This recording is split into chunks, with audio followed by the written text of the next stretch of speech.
go, my arms. I'll give you money. All the money you want. No, Fred, no! You monsters. I'll make you pay for this.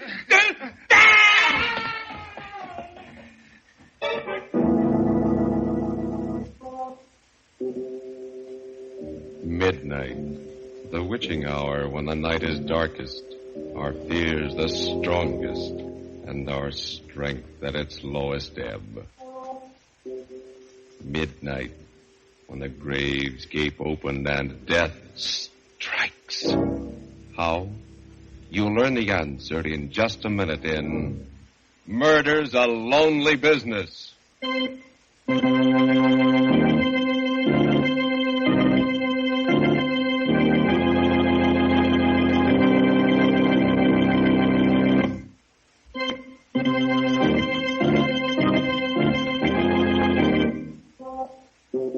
And now, Murder at Midnight. Unusual stories of terror and mystery by radio's masters of the macabre. This tale, a study of murder in duet, is by William Norwood. Its title, Murder's a Lonely Business.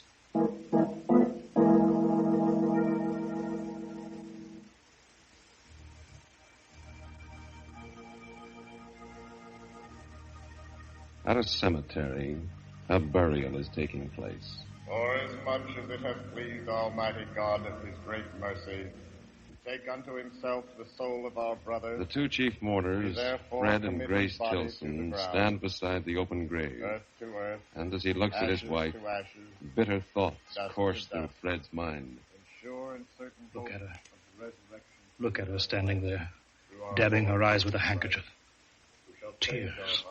Real tears after what she did. After what she made me do. She doesn't know what sincerity is, or love, or pity either. She's hard. Hard all the way through. And I never knew. Never even suspected till we killed him. Now, that's the way she acted. I'll never forget it. Never. A nightmare always. How can I go on living with her? How can I ever trust her again? What am I to do? Oh, Lord, I'd give anything for a drink.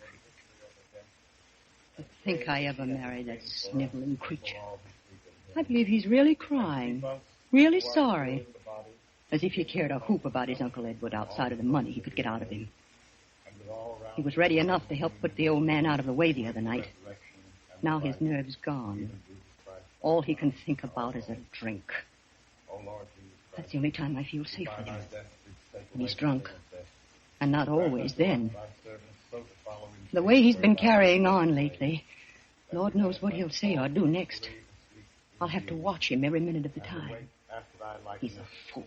An idiot. Through thy mercy, I O our despise Lord, who livest and reignest with the Father and the Holy Ghost, ever one God, world without end. Amen. Amen. Amen. Goodbye, Uncle Edward. They're throwing dirt on your coffin now. But you won't mind. You're cold and silent now. Very different from the way you were 3 nights ago. 3 nights ago. Was that all it was? Another lifetime, but... Yes, that's right. Driving up to his house in the dark. Letting ourselves in. Uncle Edward? He must be up in his study. I guess so. Servant's night out. Uncle Edward? The door above opened, and Uncle Edward started down the marble staircase. In my mind's eye, instead of Uncle Edward, I could see my friends, a whole crowd filling the room, and myself in a gorgeous gown descending to greet them. A much more fitting picture than the stodgy form of Uncle Edward as he came down toward us. Well, this is a surprise. I thought we'd drop in, Uncle Edward. It's been a long time. 6 weeks to be exact, Fred. How are you, Grace? Wonderful, thanks, Uncle Edward. I'm glad to hear it. You look a little off your feed. Come on into the library. You'll be more comfortable here. Oh, a drink, Fred? Why, Don't be polite. From what I hear, you're rarely seen without one these days. You sound as if you'd had spies watching us, Uncle Edward. It's entirely possible. I've certainly been interested in your activities. For instance, I hear you can be found at a gambling house almost every evening, Grace. Oh, only the fashionable ones, where everybody goes. You've got to keep in the swim nowadays. If you can afford it. You can't. Not on Fred's salary. That's the trouble. Well, frankly, Uncle Edward, that's why we've come here tonight. We're in a jam again. Money? What else? And you want me to bail you out, huh? Well, I'll be equally frank with you. This time, I'm not going to do it. Well, just But, as Uncle, I'm sorry. I've helped you out of messes often enough in the past. Each time, I hoped you'd pull yourself together, settle down, and lead solid, respectable lives. But each time, you disappointed me. Now, I've given up hoping. Uncle Edward, I promise you... Too late, Fred. I can't believe your promises anymore. I've given you and Grace every chance. Now I'm washing my hands of you. You can't expect help from me ever again. Now or in the future. Exactly what does that mean? My lawyer's coming here tomorrow, and I'm going to cut Fred out of my will. Cut him out entirely. Uncle Edward... Every cent I have is to be left to charity. Why, you're not serious. You can't be. Why, it's not fair. I'm your only nephew, and There's no use talking, Fred. My mind is made up. Now, would you care to discuss the weather? No. I thought you wouldn't, Grace. Come on, Fred. Uncle Edward, I advise you to change your mind about this. I beg your pardon? Because if you don't, you may live to be sorry. We went outside. Grace was in a white rage, and I was all jumping myself. We walked around the garden paths, trying to get hold of ourselves before we started back to town. You know what this means, don't you, Fred? The end of everything. We'll never be able to get credit once it's known that Uncle Edward's cut us off. Yes, I know. Somehow, some way, we've got to stop him from changing his will. But how? You know there's no use arguing with him. He's as stubborn as a mule. Besides, there's no time left. He's going to do it tomorrow. I know. Unless, of course, something happens to him before that. Such as? He could die. What? Suddenly. Some chance he's as healthy. Grace, what are you thinking of? You know. You're mad. If you want to spend the rest of your life struggling with debts, not able to do anything, I don't. But... Everything's perfect for it. The old man's alone in the house. No one knows we called this evening. No one will. Stop it. I won't listen to you. Be a man for once in your life. Everything you want. Money, luxury. For 5 minutes' work. Yes, but how? The gun. The gun he keeps in the desk in his study. You've seen it. Yes, but... We'll take the money, valuables, to make it look like a robbery. Well, what are you afraid of? The sight of a little blood? Grace, I don't know you when you talk like this. You... I know what I'm after for both of us. It's our only chance of a future. Together. Are you coming? Yes. All right. Then let's go in. The servants will be coming back. We haven't any time to waste. We went back into the house, climbed the long staircase to Uncle Edward's study. My mouth was dry, my knees were shaking. We reached the landing. Knock on the door. Grace, suppose... It's too late to suppose anything. Knock. Yes? Come in. I was expecting you back. You were? Certainly. I didn't think you'd let the money go that easily. Not after Grace's threat. What do you mean? You should have been a man, Grace. You've a completely ruthless streak in you. You'll stop at nothing to get what you're after. No wonder you've led poor Fred around by the nose so long. Now, look here, Uncle Edward. Sorry to hurt your feelings, Fred, but you must admit it's true. Now, if you two will explain why you came back... We hope to make you change your mind. You should know me better than that. I've said my last word. Not your last, Uncle Edward. Not yet. What Grace means You is... don't have to explain, Fred. Her interest in my desk explains itself. The right-hand drawer, Grace. Were you by any chance looking for this? The gun. Yes, I took the precaution of removing it. As I said, I was expecting you back. I don't know what you're talking about, Uncle Edward. I was only looking for your checkbook. I thought the least that you could do was to help us out of our present difficulties. It's a good story, Grace, but not quite good enough. Now, as it's almost 12, perhaps you'd both be good enough to leave my house permanently. Well, you win, Uncle Edward. I suppose we were foolish to think that we could find a soft spot in that stone heart of yours. You were foolish, all right. This way.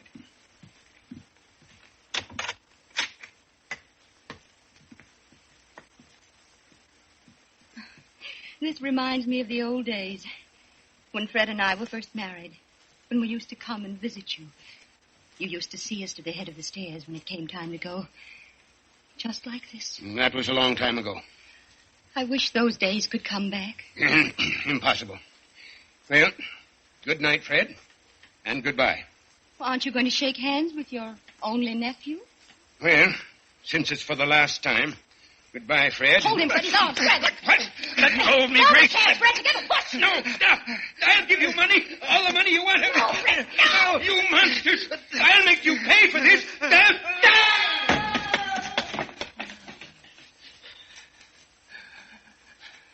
Grace, what did we do? What did you make me... Get down there, quick. There's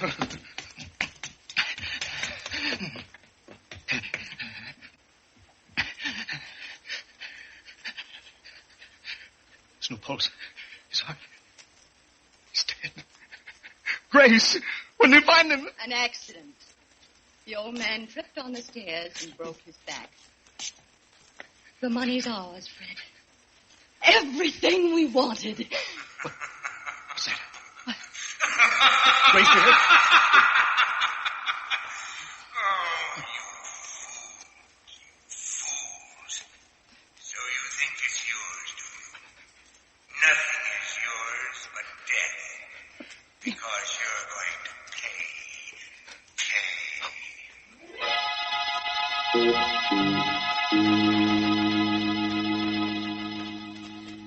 A dead man lying at the foot of the stairs, and a white-faced couple staring at each other. Did they hear a voice from beyond? Is it possible for the dead to make the living pay for murder at midnight?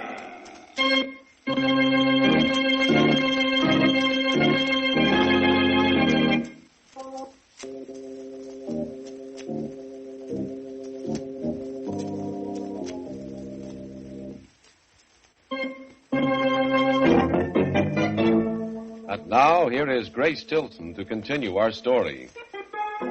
It went according to plan. The inquest raised no ugly questions or suspicions. And then after Uncle Edward's funeral, we settled down in the great old mansion. I could have been happy. So happy. Except for Fred. He'd taken to drinking again. Haven't you had enough, Fred? Another little drink won't do me. Excuse me. You're such an idiot. The way you've been acting ever since... We did in poor Uncle Edward? Don't be afraid to say it, Grace. We're alone now. Why did you give up your job so suddenly? I'm a rich man now. No need to work. But it looks so suspicious. And the way you've let yourself slip. That dirty shirt. You haven't shaved in 2 days. Don't tell me you're ashamed of me. I can't ask anyone to the house. And I had such plans for us. Entertaining, parties, making a name for ourselves. Sorry, that's not my idea of a career. In heaven's name, what is? Drinks. More drinks. Then another one. I won't let you turn into a drunken bum. I won't be disgraced like that. I'll do exactly what I like, and you won't stop me. Don't forget, my love. We share a little secret together. I'm not forgetting. No matter what happens, you're tied to me for the rest of your life. I wouldn't be too sure of that, Fred. If I get a chance at what I want, you won't stand in my way. Nothing will. What did she mean by that? I thought about it, brooded over it, couldn't forget it. Then one evening as we sat together in a nightclub, things became clearer. Did you hear me, Fred? What? I said I wanted a cigarette. Oh, certainly, Mother. Here you are. Match? If you can hold it steady enough. Why do you have to get soused every time we go out? A tribute to your intoxicating charms. Oh, don't be so... Oh, well, there's Ronnie. Good old Ronnie. Dowager's delight. Now, if you'll only look over this way. With that dress you're wearing? You will. Ronnie! Oh, Ronnie! The change that came over her. Smile. Sparkling eyes as he came over to our table. Well, hello there. This is a pleasant surprise, bumping into you again, Tilson. Getting to be a regular routine. The theater, the races, everywhere I go with Grace. Yes, we seem to share a lot in common, Fred. Sit down, Ronnie. What do you have to drink? Oh, nothing, thanks. I've had my quota for the evening. Well, I'm glad someone knows when to stop. Maybe Ronnie's got other vices. I have, Fred. One of them's dancing. You mind if I take Grace out on the floor for a turn? Why ask me? I'm sure Grace will agree to anything you say. Fred, now what kind of a nasty... Oh, come on, Grace. Fred didn't mean anything. Well, see you later, old boy. They danced well together. As I watched them, I remembered the things I'd heard about Ronnie. Of his rich wife who died so conveniently, and the fortune he'd run through. I saw Grace look into his eyes. Their lips moved. The suspicion grew on me till it became a certainty. They were plotting my death. The veins stood out in my forehead. My hands grew cold. But I knew exactly what I had to do. I had to strike first. I had to kill them before they killed me. If only I knew what they were plotting. If only I could hear they were whispering to each other. Oh, Grace, darling, you're so silent. It's Fred. How dare he act that way? Oh, he's a very unpleasant person. Of course, he's under the weather, but that's no excuse. Just means he doesn't give a rap for you. Never has. Well, don't let's talk about him. Right. Music's lovely. Yes. So are you. Ronnie. You dance like an angel. I could hold you in my arms forever. Oh, we're just made for each other. You know that, Grace, don't you? I'd rather not think about it. But you must. Have you considered what we talked about the other day? It's impossible. Why? I love you more than anything in the world. We have the same tastes and ambitions. We could be a wonderful success together. But... You love me, too, don't you? Oh, yes, yes. Well, then what's stopping us? What's so precious about the life of a drunken bum? Fred's my husband. Husband? You love him? Even respect him? No. I did feel sorry for him, but not anymore. Not after tonight. I hate him. That's more like it. Well, then there's nothing to interfere. Except... The danger? Leave that in my hands. You have just one job to do, Grace. And that? Get Fred up to my place in the mountains for a vacation. I guarantee he'll never come back.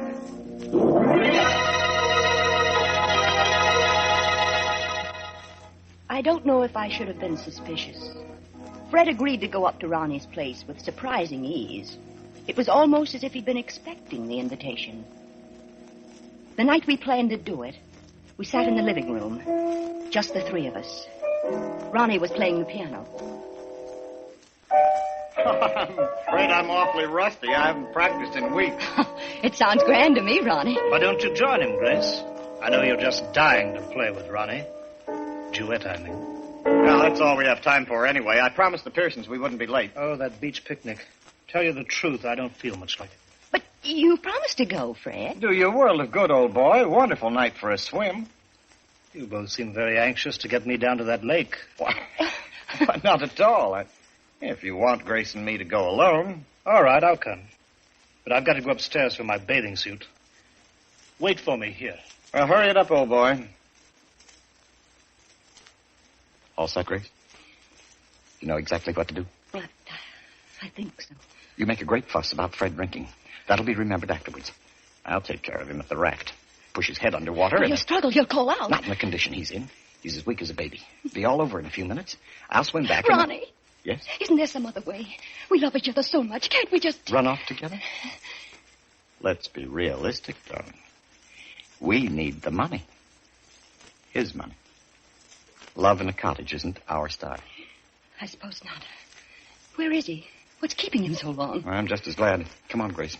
I want to make sure there's an extra bottle of whiskey for him in the car. This way, darling. Through here, into the garage. Give me your hand, Ronnie. Now, darling, everything's going to be all right. Just being with you. Ronnie. Yes? I saw something moving. Where? Over there. Behind the car. Fred! Hello. Thought I'd hurry things up by coming straight out to the garage. Well, you gave us quite a start. Why, Grace? Something on your conscience? Well, the Pearsons will be on our necks if we don't get started soon. Now, in you go. We're off to the races. But just try to pick the winner. We drove out to the road, the winding road that led down to the valley. I knew just the spot where I had to leave them. From there on, their only companion would be the man with the sickle. Slow down, Ronnie. Huh? I'm not going to the picnic after all. My head's splitting. But it's too late to drive you back, Fred. You won't have to. I'll walk. Just let me out. Very well. But, Ronnie... It's all right, Grace. We don't want Fred to have a miserable time at the picnic when we can settle things so much better this way. Oh, thanks. I hate to run out on you, but I've got my health to think of. Oh, sure. Oh, incidentally, there's a short cut back to the house through the fence there. I don't see it. Go on ahead. I'll turn the headlights on it. Oh, thanks. Well, so long. Have a good trip. Where are you going? Fred, look out! Shut up!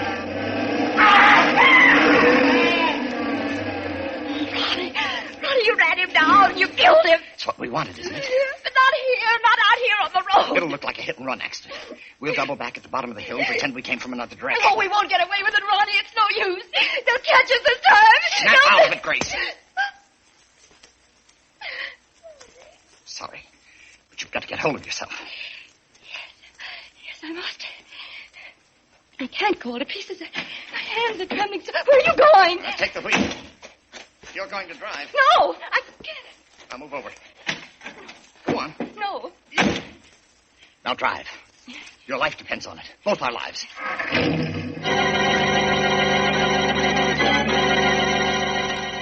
I started down that steep zigzag road, and slowly my nerves relaxed. As the car swooped around the curves, I felt a strange exhilaration.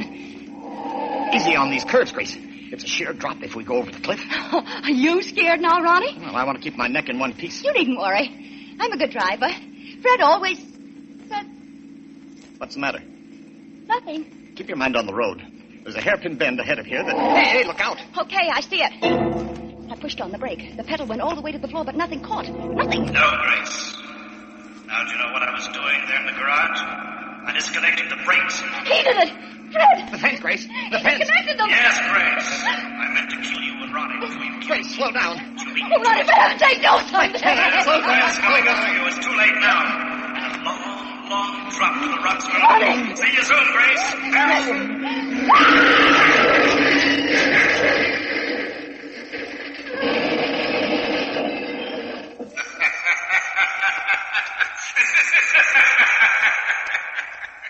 You see how it works out, Fred. And you, Grace, you made one little mistake the night you killed me. You thought that company in crime made it easier. But it doesn't. Murder is a lonely business.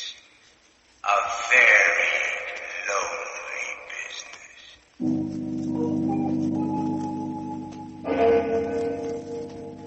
One body lying crumpled in the middle of the road, and two more in the shattered wreckage of the car at the foot of the cliff. 3 people, lonely no longer, as the clock strikes 12 for murder at midnight.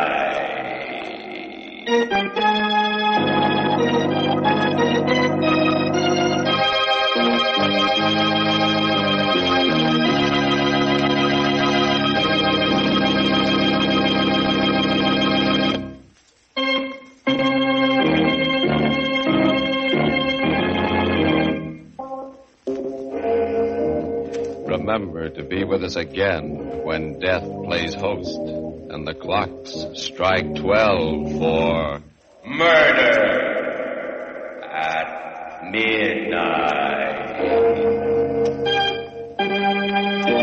The part of Grace was played by Helen Shields. Wendell Holmes was her husband. Carl Emery, her lover. With music by Charles Paul, Murder at Midnight was directed by Anton M. Leader.